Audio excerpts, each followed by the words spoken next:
বেগুন গাছে ফুল এসে গেছে।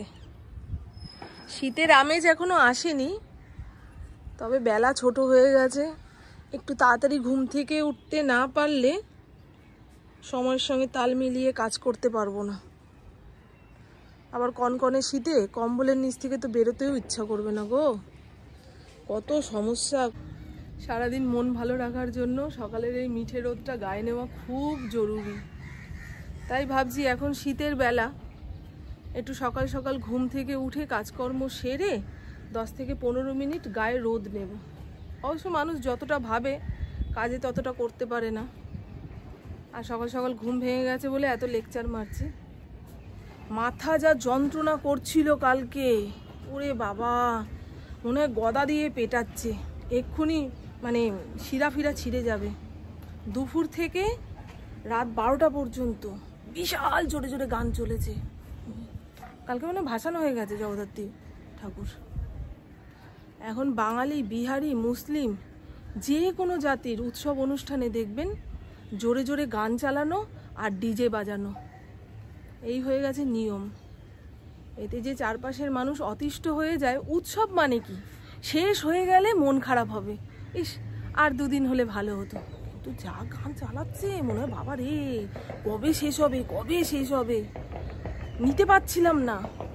খেয়াল করে দেখবেন, আমরা তো আমাদের ছোটবেলায় এরকম এত জোরে জোরে কখনো গান চালাতে শুনিনি। এখন জোরে গান না চালালে নাচা যায় না, মন ভালো হয় না। ঠাকুর ঘরে অনেক টিকটিকি হয়েছে, ফড়িংকে একা রেখে আসতে ভয় লাগে, ওই জন্যই তো এত ডাকাডাকি। আর যত ডাকবো তত ভাউ খাবে জানেন। এই শুকনো জামা কাপড়গুলো তুলে বালতির জামা কাপড়গুলো মেলবো একটু পরে। অনেকটা হেঁটে এসছি বাবা, প্রভু শুয়ে রয়েছে, ডাকলে উঠে পড়বে, থাকবে। আমি সকাল সকাল উঠলে কি হবে, এনাদের গুড মর্নিং যেই টাইমে হওয়ার কথা সেই টাইমেই হয়েছে। সুজাতা বাসন কুসন মেজে দিয়ে গেল। এখন একটা কোথায় টাকা পয়সা, এই হলো সম্পত্তি, যত খুশি নাও আর খরচা করো। 1 প্যাকেট দুধ নিয়ে আসি, স্পেশাল করে চা বানাবো। ঘরে যেটুকু রয়েছে সেটা দিয়ে 1 কাপই হবে। এই যে চায়ের সঙ্গে আমার সঙ্গে রয়েছে, 1 কাপ চা বানালে হবে। স্টেজের ফুল পাতা খুলে নিয়ে গেছে গিয়ে, ওই দেখুন। ঠাকুর আজকেই রইল, রাতের দিকে বিসর্জন যাবে। এই যে এই দেখুন, একটা বড় দুধের প্যাকেট দাও তো, দাও।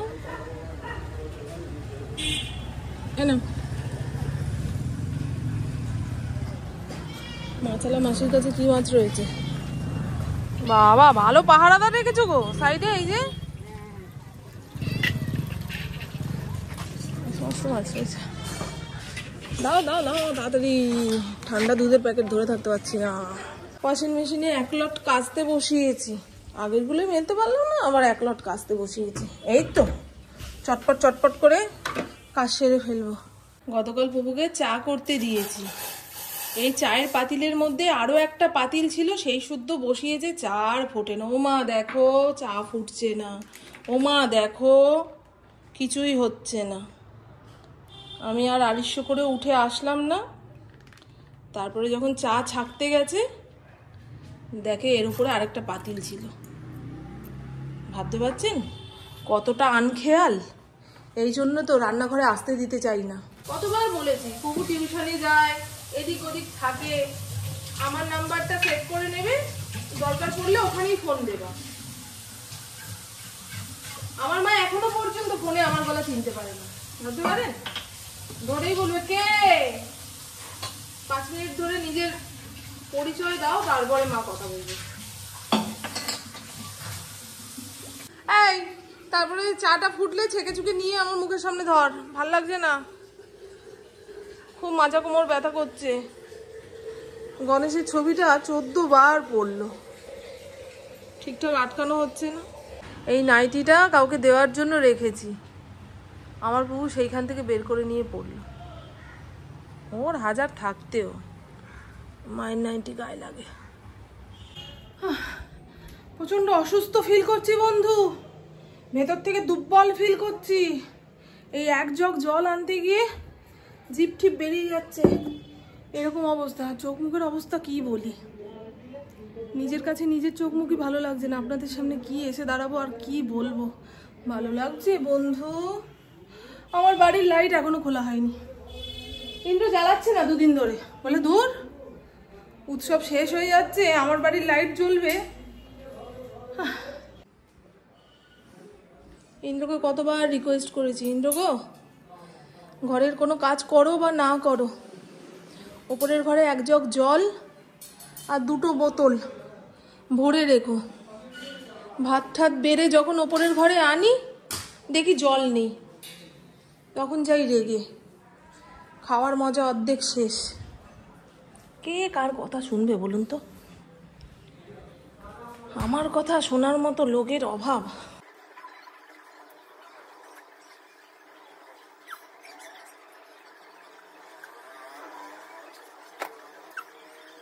খুব বাজে একটা ওয়েদার, ভোরের দিকে শীত লাগে, দুপুরের দিকে গরম লাগে, সন্ধেবেলায় পাখা চালাবো না বন্ধ রাখবো সেই নিয়ে কনফিউশন। মানুষ যাবে কোথায় বলেন তো? হ্যাঁ, আগে জগদ্ধাত্রী ঠাকুর দেখতে যেতাম সোয়েটার গায়ে দিয়ে, কোথায় সেই সোয়েটার? জানুয়ারি মাসেও মনে হয় বের করতে হবে না, এরকমই অবস্থা শীতের। সময়ের জিনিস সময় না পড়লে মানুষ তো অস্থির হবেই।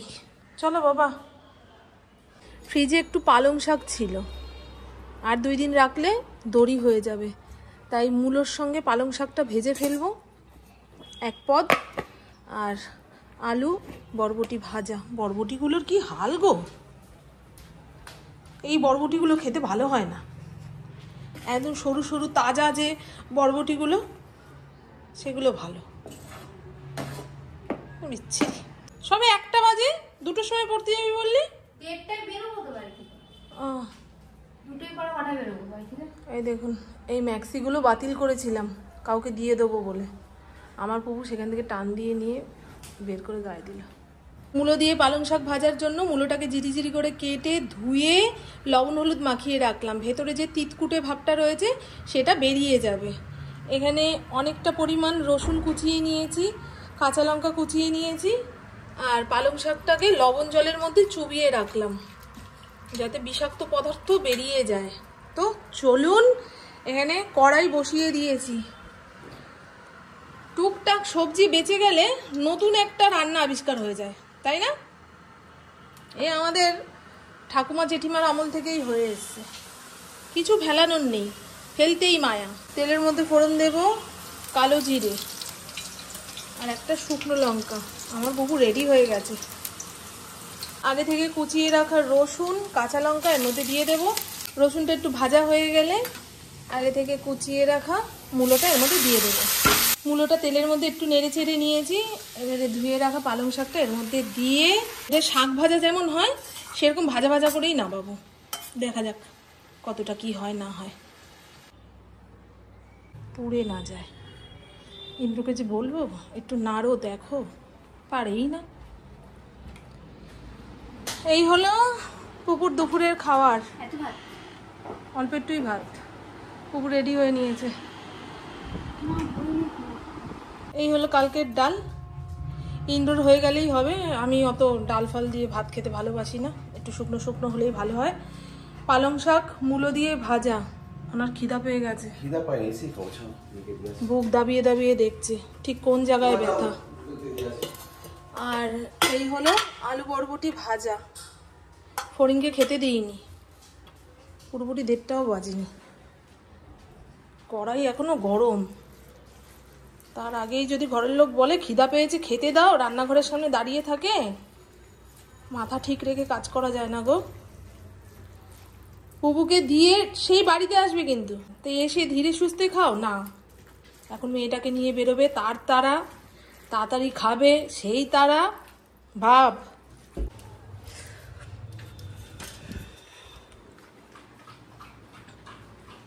কি হয়েছে, শরীরটা খারাপ নাকি?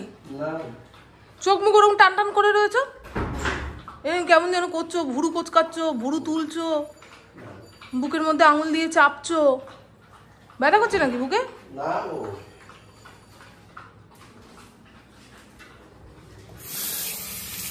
হ্যাঁ মা, সুন্দর লাগছে, সুন্দর লাগছে মা। যাও, টাটা। হুটোপাটি করার দরকার নেই, আস্তে ধীরে যা। হ্যাঁ, টাটা টাটা টাটা। সাজগোজ ঠিক মনের মতো হয়নি, ওই জন্য চোখ মুখ কুচকে বেরোলো। কাল রাতে এই জামাটা পরে যাবে বলে বের করে রাখলো, পরার পরে দেখছি না, গায়ে অনেক ঢিলা, এত ঢিলা জামা পরে যাওয়া যায় না। ঘড়ির কাঁটা 5:37 ঘরে। এতক্ষণ যাবৎ জোরে জোরে ঢাক বাজছিল, মনে হয় জগদ্ধাত্রী ঠাকুর প্যান্ডেল থেকে নামানো হলো। আজকেই তো বিসর্জন, আর চারিদিক থেকে তীব্র মশলার গন্ধ নাকে আসছে। ওই চানা মশালা কিংবা কাসুরি মেথি দিয়ে কিছু একটা রান্না বান্না হচ্ছে। সে যাই হোক, আমাদের বাড়ির লাইট 2 দিন ধরে জ্বালানো হচ্ছে না। আর কতদিন এই লাইট জ্বালালে নাকি অনেক লাইটের বিল আসবে, কবে খুলতে আসবে কে জানে। চলুন, পাম্প চালিয়ে ইন্দ্র ছাদে গিয়ে বসে রয়েছে, এদিকে জল পড়ে ভেসে যায়। লোকটাকে খুঁজে আনি, কোথায় গেল? লোকটার সঙ্গে সঙ্গে ছেলেটাও গেছে। কি করছো প্রভু? কর্মই ধর্ম পালন করে যাচ্ছ। ছেলেটা কোথায় গো? সারা বাড়িতে তাকে খুঁজে পেলাম না। ওই তো ফড়িং ফড়িং ফড়িং করেই যাচ্ছি। হ্যাঁ, তুমি বাবার সঙ্গে বসে আছো, তোমার কিসের দুঃখ? বাবার না দুঃখ অনেক আছে, বাবার নয় অনেক দুঃখ। আমি দুপুরে খেয়ে দিয়ে সেই যে শুয়েছি, একটু আগে উঠলাম, ঘুম তো আসেনি, আরো মাথা যন্ত্রণা করছে। দুপুরে ভাতও খেতে পারলাম না, এত ব্যথা বিষের ঠেলায় খাবারের স্বাদ পাই না। কালকের তুলনায় অনেকটা গায়ে পায়ের ব্যথা কমেছে। দুপুরে প্যারাসিটামল খেয়েছি তো, কিন্তু শুনলেই বকাবকি করবে। হ্যাঁ, প্রতি মাসে এরকম মুঠো মুঠো প্যারাসিটামল খাও, প্যারাসিটামল না খেয়ে তো ব্যথা বিষ যায় না গো। এই ব্যথার কথা কাকে বলবো? দেখলেন তো, আমি বলার আগে ইন্দ্র এখানে টিপে দেখছে, মুখটা কুচকে রয়েছে, ভুরু উঁচু করছে, তারই হাজার ব্যথা। আমার ব্যথা কখন শুনবে? এখন ফাঁকা ঘরে একা টিভি দেখতে দেখতে সময় কাটাবো। আজকে দুপুরে জামাও ছাড়িনি, ওই সন্ধে পুজো দেবো না, জামা ছেড়ে হবে কি? তবে এখন জামা ছাড়বো। জামা কাপড় না ছাড়লে পরিষ্কার পরিচ্ছন্ন লাগে না, এগুলো সব ভেজা।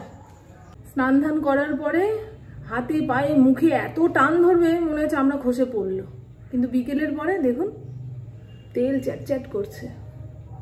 এখন কোল্ড ক্রিম মাখলেই মুখে দানা বেরিয়ে যাবে। তাই ঘরোয়া টোটকা যে বানাবো বলেছিলাম না, সেটা আজকে বানিয়ে রাখবো। পুপু পড়তে যাওয়ার সময় বলছে, ওমা কবে বানাবে? মামা আর্থের সাবানটা খুব ভালো, জানেন, বেশ অনেকদিন যাবৎ ব্যবহার করছি। ইন্দ্র মনে হয় মহাভারত চালিয়ে বসলো। আগামী সোমবার আমাদের গ্যাসের পাইপ পাল্টাতে আসবে, ওটা নাকি ঢিলা হয়ে গেছে, কত কি বুঝিয়ে গেল। ঠিক আছে, আপনি 11টা 11:30টার পরে আসবেন, ততক্ষণে আমি রান্না বান্না সেরে রাখবো, নাহলে হুলুস তুলুস লাগবে। হ্যাঁ,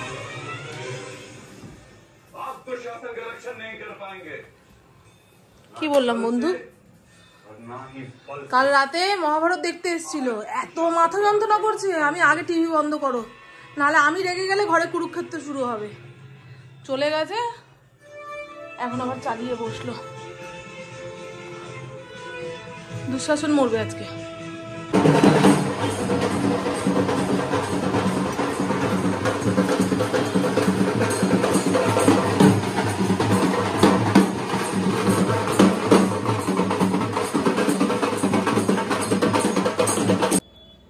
আমি 2-3 বছর আগে আমার ছোট ননদের কাছ থেকে শিখেছি। দেখেছেন, আপনাদের সঙ্গে কথা বলতে বলতে সব ভুলভাল ফর্মুলা হয়ে যাচ্ছে। বডি লোশনটা বানানোর জন্য মাত্র 3টে জিনিস লাগবে: গ্লিসারিন, গোলাপ জল, যদি গোলাপ জল না থাকে প্লেন জল দিয়েই বানাতে পারেন, আর 1 টুকরো লেবুর রস। বেশি লেবুর রস দিলে যখন গায়ে মাখবেন না চিরবির চিরবির করবে, তাই বুঝে। বোতলের সাইজটা দেখতে পাচ্ছেন, এই বোতলের মধ্যে ঠিক 2 চামচ গ্লিসারিন লাগবে। বেশি গ্লিসারিন দিলে আবার গা হাত পা চ্যাটচ্যাট করবে। একদম দেখেছেন। দেবো গোলাপ জল। আপনারা অন্তত একবার ছোট বোতলের 1 বোতল এই লোশনটা বানিয়ে ব্যবহার করে দেখুন। অনেকের কনুই কালো হয়ে যায়, হাঁটু কালো হয়ে যায়, ঘাড়ের কাছটা কালশিটে পড়ে যায়, তাদের জন্য তো এটা রামবাণ। ঠিক আছে, 2 চামচ গ্লিসারিন, বাদ বাকিটা গোলাপ জল, আর যেটুকু ফাঁকা রইল সেটাতে দেব লেবুর রস। এরে বেরোরে বাবা, বাবা লেবুটা দেখতে এত বড় কিন্তু রস বেরোলো না জানেন, এত চিপড়া চিপড়ি করলাম।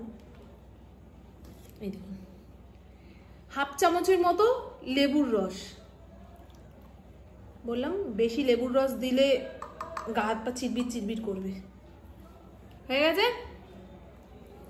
কতটুকু গ্লিসারিন দিয়েছি দেখুন, এখনো পর্যন্ত জল গ্লিসারিন মেশেনি।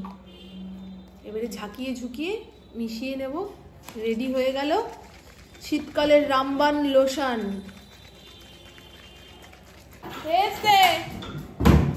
ইন্দ্র বাবা, ওরা চলেও এসছে। বাবাই আনতে গেছিল নাকি তোকে? পয়সা ছিল না আমার কাছে, খুচরো পয়সা ছিল না। বাবা নিয়ে গেছে 100 টাকা নিয়ে গেছে ব্যাগের মধ্যে, ব্যাগ মধ্যে 100। তোর এত ডাউন পজিশন। খুব বাজে অবস্থা। বিছরায় ঠাকুর দেখতে গেছে, গাড়ি ভাড়ার জন্য আসতে পারছে না, বাবাকে যেতে হলো। কি বলবো, দেখুন দেখেছেন, বলেন না কিপটা, পয়সা আছে জমিয়ে রাখি, কোন কাজে লাগবে কে জানে। এত পয়সা কোন কাজে লাগবে রে এত পয়সা? আমার দর্শক বন্ধুদের অনেকেই বলে তোমাদের তো এত টাকা এত টাকা। ফুটোপাটি করে যদি কিছু কিনি তাহলে বলবেন ফুটানি, আর যদি না কিনি খরচা করি কিপটা। মানুষ যাবে কোথায় বলুন তো? আমরা বুঝে শুনে খরচা করি, কিপটা না, হ্যাঁ আমরা ওড়াই না। অপ্রয়োজনে টাকা পয়সা ওড়ানোটা ভালো লাগছে তো? হ্যাঁ সুন্দর লাগবে, সুন্দর লাগবে। দেখুন গরিবের এক ঢাক এক কাশি। নিয়ে কি করবো?